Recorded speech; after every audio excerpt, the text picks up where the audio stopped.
Morning students, today we will start Punjabi grammar second chapter. The chapter name is व्याकरण। व्याकरण कुछ नियमां ਦਾ ਸਮੂਹ ਹੈ ਜੋ ਭਾਸ਼ਾ ਨੂੰ ਸ਼ੁੱਧ ਅਤੇ ਮਿਆਰੀ ਰੂਪ ਪ੍ਰਦਾਨ ਕਰਦੇ ਹਨ। ਹਰੇਕ ਭਾਸ਼ਾ ਦਾ ਆਪਣਾ ਵੱਖਰਾ ਵਿਆਕਰਨ ਹੁੰਦਾ ਹੈ। ਪੰਜਾਬੀ ਭਾਸ਼ਾ ਦਾ ਵੀ ਆਪਣਾ ਵੱਖਰਾ ਵਿਆਕਰਨ ਹੈ। ਠੀਕ ਹੈ, ਮਤਲਬ ਵਿਆਕਰਨ ਕੁਝ ਨਿਯਮਾਂ ਦਾ ਸਮੂਹ ਹੁੰਦਾ ਹੈ। ਨਿਯਮ ਕਿਹੜੇ? ਜਿਹੜੇ ਕਿਸੇ ਵੀ ਭਾਸ਼ਾ ਨੂੰ ਸਹੀ ਰੂਪ ਪ੍ਰਦਾਨ ਕਰਦੇ ਹਨ।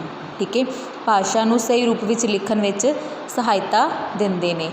ਹਰੇਕ ਭਾਸ਼ਾ ਦਾ ਆਪਣਾ ਵੱਖਰਾ ਵਿਆਕਰਨ ਹੁੰਦਾ, ਮਤਲਬ ਚਾਹੇ ਪੰਜਾਬੀ ਹੈ, ਹਿੰਦੀ ਹੈ ਜਾਂ ਅੰਗਰੇਜ਼ੀ ਹੈ। ਹਰੇਕ ਭਾਸ਼ਾ ਦਾ ਆਪਣਾ ਇੱਕ ਵੱਖਰਾ ਵਿਆਕਰਨ ਹੁੰਦਾ ਜਿਹੜਾ ਕਿ ਉਸ ਭਾਸ਼ਾ ਨੂੰ ਸਹੀ ਰੂਪ ਪ੍ਰਦਾਨ ਕਰਦਾ। ਅਤੇ ਉਵੇਂ ਹੀ ਪੰਜਾਬੀ ਭਾਸ਼ਾ ਦਾ ਵੀ ਆਪਣਾ ਇੱਕ ਵੱਖਰਾ ਵਿਆਕਰਨ ਹੈ ਜਿਹੜਾ ਪੰਜਾਬੀ ਭਾਸ਼ਾ ਨੂੰ ਸਹੀ ਰੂਪ ਦਿੰਦਾ ਹੈ।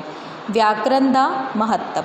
ਪਹਿਲ ਜਦੋਂ ਬੋਲੀ ਹੋਂਦ ਵਿੱਚ ਆਈ ਉਹ ਸ਼ੁੱਧ ਅਤੇ ਮਿਆਰੀ ਨਹੀਂ ਸੀ ਹੁੰਦੀ।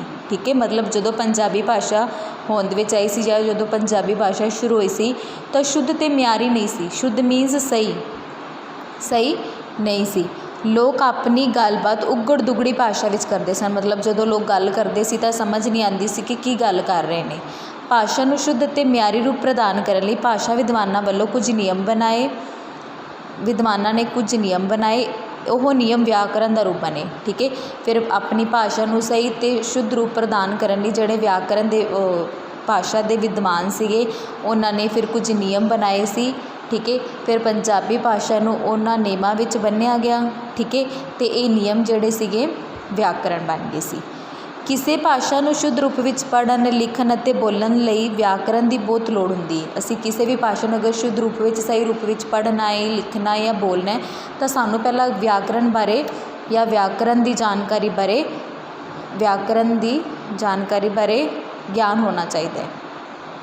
ਵਿਆਕਰਨ ਪੜ੍ਹਨ ਨਾਲ ਭਾਸ਼ਾ ਦੀ ਵਰਤੋਂ ਦੇ ਨਿਯਮਾਂ ਦਾ ਗਿਆਨ ਹੁੰਦਾ ਹੈ ਅਤੇ ਇਹਨਾਂ ਨਿਯਮਾਂ ਦੀ ਪਾਲਣਾ ਕਰਨ ਨਾਲ ਹੀ ਅਸੀਂ ਕਿਸੇ ਭਾਸ਼ਾ ਨੂੰ ਸ਼ੁੱਧ ਰੂਪ ਨਾਲ ਪੜ੍ਹ, ਲਿਖ ਅਤੇ ਸਮਝ ਜਾਂ ਬੋਲ ਸਕਦੇ ਹਾਂ।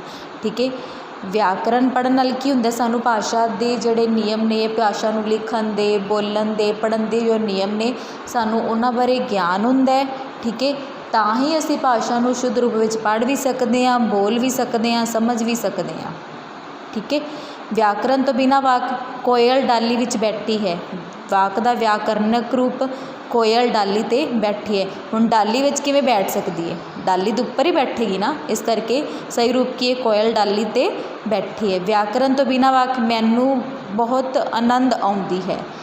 ਵਿਆਕਰਨਕ ਰੂਪ ਮੈਨੂੰ ਬਹੁਤ ਆਨੰਦ ਆਉਂਦਾ ਹੈ। ਦੋਨਾਂ ਵਿੱਚ ਫਰਕ ਹੋ ਗਿਆ ਨਾ।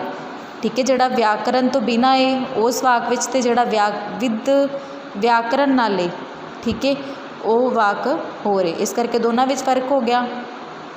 ਠੀਕ ਹੈ, ਵਿਆਕਰਨ ਤੋਂ ਬਿਨਾਂ ਵਾਕ ਵੀਰ ਜੀ ਖੱਤ ਲਿਖਦਾ ਹੈ। ਵਾਕ ਦਾ ਵਿਆਕਰਨਕ ਰੂਪ ਵੀਰ ਜੀ ਖੱਤ ਲਿਖਦੇ ਹਨ।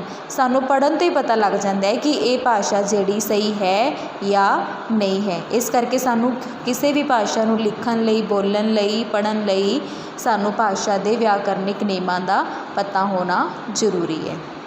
ਇਹਨਾਂ ਵਾਕਾਂ ਵਿੱਚ ਕਰਮਵਾਰ, ਪੜ੍ਹਨਾਂਵ ਸੰਬੰਧੀ, ਵਿਸ਼ੇਸ਼ਣ ਸੰਬੰਧੀ, ਕਾਰਕ ਸੰਬੰਧੀ, ਲਿੰਗ ਸੰਬੰਧੀ ਅਸ਼ੁੱਧੀਆਂ ਮਿਲਦੀਆਂ ਹਨ। ਇਸ ਤਰ੍ਹਾਂ ਦੀਆਂ ਅਸ਼ੁੱਧੀਆਂ ਤੋਂ ਜਾਣੂ ਕਰਵਾਉਣਾ ਹੀ ਵਿਆਕਰਨ ਦਾ ਕੰਮ ਹੈ। ਠੀਕ ਹੈ, ਇਹਨਾਂ ਤਿੰਨ ਮਤਲਬ ਜਿਹੜੇ ਵੀ ਆਪਾਂ ਵਾਕ ਕੀਤੇ ਨੇ ਸਾਰਿਆਂ ਵਿੱਚ ਕਿਸੇ ਵਿੱਚ ਪੜ੍ਹਨਾਂਵ ਸੰਬੰਧੀ ਅਸ਼ੁੱਧੀ ਹੈ, ਕਿਸੇ ਵਿੱਚ ਵਿਸ਼ੇਸ਼ਣ ਸੰਬੰਧੀ, ਕਿਸੇ ਵਿੱਚ ਕਾਰਕ ਸੰਬੰਧੀ, ਲਿੰਗ ਸੰਬੰਧੀ ਅਸ਼ੁੱਧੀਆਂ ਨੇ। ਠੀਕ ਹੈ, ਬਟ ਇਹਨਾਂ ਸਾਰੀਆਂ ਅਸ਼ੁੱਧੀਆਂ ਤੋਂ, ਸਾਰੀਆਂ ਗਲਤੀਆਂ ਤੋਂ ਸਾਨੂੰ ਜਾਣੂ ਕਿਹਨੇ ਕਰਵਾਇਆ? ਵਿਆਕਰਨ ਨੇ। ਇਸ ਕਰਕੇ ਵਿਆਕਰਨ ਦਾ ਗਿਆਨ ਬਹੁਤ ਜ਼ਰੂਰੀ ਹੈ। ਪੰਜਾਬੀ ਵਿਆਕਰਨ ਦੇ ਅੰਗ। ਪੰਜਾਬੀ ਵਿਆਕਰਨ ਦੇ ਵਰਤਾਰੇ ਲਈ ਭਾਸ਼ਾ ਵਿਦਵਾਨਾਂ ਨੇ ਪੰਜਾਬੀ ਵਿਆਕਰਨ ਦੀ ਹੇਠਾਂ ਦਿੱਤੇ ਅਨੁਸਾਰ ਵੰਡ ਕੀਤੀ ਹੈ। ਠੀਕ ਹੈ, ਜਿਹੜੇ ਪੰਜਾਬੀ ਵਿਆਕਰਨ ਦੇ ਵਿਦਵਾਨ ਸੀਗੇ ਉਹਨਾਂ ਨੇ ਕੀ ਕੀਤਾ ਸੀ? ਵਿਆਕਰਨ ਨੂੰ 3 ਮੁੱਖ ਅੰਗਾਂ ਵਿੱਚ ਵੰਡਿਆ ਸੀ। ਪਹਿਲਾ ਸੀ ਅੱਖਰ ਜਾਂ ਵਰਨ ਬੋਧ, ਸ਼ਬਦ ਬੋਧ ਜਾਂ ਵਾਕ ਬੋਧ। ਅੱਖਰ ਜਾਂ ਵਰਨ ਬੋਧ। ਅੱਖਰ ਬੋਧ ਰਾਹੀਂ ਅੱਖਰਾਂ, ਲਗਾ ਲਗਾਖਰਾਂ, ਸ਼ਬਦ ਜੋੜ ਦੇ ਨਿਯਮਾਂ ਦਾ ਗਿਆਨ ਹੁੰਦਾ ਹੈ। ਠੀਕ ਹੈ, ਅੱਖਰ ਬੋਧ ਰਾਹੀਂ ਸਾਨੂੰ ਅੱਖਰਾਂ ਬਾਰੇ ਪਤਾ ਚੱਲਦਾ ਹੈ। ਠੀਕ ਹੈ, ਅੱਖਰ, ਲਗਾ ਲਗਾਖਰ, ਇਹ ਸਾਰਾ ਸਾਨੂੰ ਪਤਾ ਚੱਲਦਾ ਹੈ ਕਿ ਅਸੀਂ ਅੱਖਰ ਕਿਵੇਂ ਲਿਖਣਾ ਹੈ, ਲਗਾ ਕਿੱਥੇ ਯੂਜ਼ ਕਰਨੇ ਨੇ, ਲਗਾਖਰ ਕਿੱਥੇ ਯੂਜ਼ ਕਰਨੇ ਨੇ।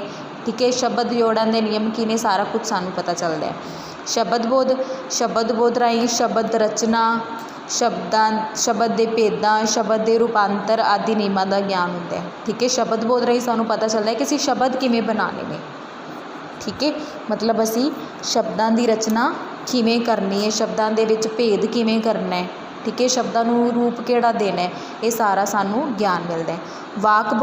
ਵਾਕ ਬੋਧ ਵਿਆਕਰਨ ਦੀ ਸਭ ਤੋਂ ਵੱਡੀ ਇਕਾਈ ਹੈ। ਇਸ ਰਾਹੀਂ ਵਾਕ ਰਚਨਾ, ਵਾਕ ਦੇ ਹਿੱਸਿਆਂ, ਵਾਕਾਂ ਦੀ ਵੰਡ, ਵਾਕ ਵਟਾਂਦਰਾ ਆਦਿ ਦੇ ਨਿਯਮਾਂ ਬਾਰੇ ਪਤਾ ਲੱਗਦਾ ਹੈ। ਵਾਕ ਬੋਧ ਵਿੱਚ ਕੀ ਹੁੰਦਾ ਹੈ ਕਿ ਸਾਨੂੰ ਪਹਿਲਾਂ ਅੱਖਰ ਲਿਖਣੇ ਆਏ, ਫਿਰ ਅਸੀਂ ਅੱਖਰਾਂ ਤੋਂ ਸ਼ਬਦ ਬਣਾਏ, ਫਿਰ ਜਦੋਂ ਅਸੀਂ ਅੱਖਰ ਵੀ ਸਿੱਖ ਲਏ, ਸ਼ਬਦ ਵੀ ਸਿੱਖ ਲਏ, ਫਿਰ ਅਸੀਂ ਵਾਕ ਬਣਾਏ, ਠੀਕ ਹੈ। ਇੱਕ ਜਾਂ ਇੱਕ ਤੋਂ ਵੱਧ ਅੱਖਰਾਂ ਨੂੰ ਜੋੜ ਕੇ, ਇੱਕ ਜਾਂ ਇੱਕ ਤੋਂ ਵੱਧ ਸ਼ਬਦਾਂ ਨੂੰ ਜੋੜ ਕੇ ਅਸੀਂ ਵਾਕਾਂ ਦੀ ਰਚਨਾ ਕੀਤੀ, ਠੀਕ ਹੈ।